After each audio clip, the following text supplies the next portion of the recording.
દેવરાજનગર ખાતે આવેલ શ્રી નંદકુરબા મહિલા કોલેજમાં પર્યાવરણ સંદર્ભે જાગૃતિ કેળવવા સેમિનારનું આયોજન ગ્રીન સિટી સંસ્થાના પ્રમુખ શ્રી દેવેનભાઈ શેઠ અને જાણીતા મોટિવેશનલ સ્પીકર શ્રી શૈલેષભાઈ સકપરિયાની વિશેષ ઉપસ્થિતિમાં કરવામાં આવ્યું હતું.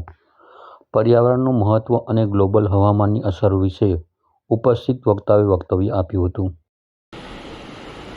અને ગૌરવ સાથે મને કહેવું પડે કે આખા જિલ્લાની અંદર જો ખરેખર અહેમ અને પાયાનું કોઈ કામ કરતું હોય તો એનએસએસના વોલેન્ટિયર્સ છે. અને they are volunteers, સ્વેચ્છાએ અને સ્વયંભૂ રીતે કામ કરેલા છે. ભોગલું કામ નહીં, વાવી દીધું વૃક્ષ કે પ્લાન્ટ છોડ એટલું જ નહીં, પણ એને ઉછેરવાની પણ જે સાચી કાળજી લે છે એ એનએસએસના વોલેન્ટિયર્સ છે. मैं पहले मेरा विचार नहीं करूंगा, मैं पहले सोसाइटी का विचार करूंगा, मैं पहले दूसरे का विचार करूंगा.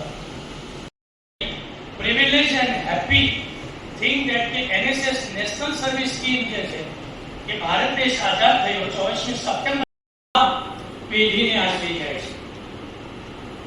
મને હંમેશા ઘડી ગમે છે, હું ગાય પણ નાખું છું, ખરેખર ગાઉં પણ છું. ચોથું છે આકાશ અને ત્યાર પછીનું પાંચમું છે તેજ. આ પાંચ તત્વો છે કે જેના આધારે આપણા બધાનું જીવન ચાલે છે.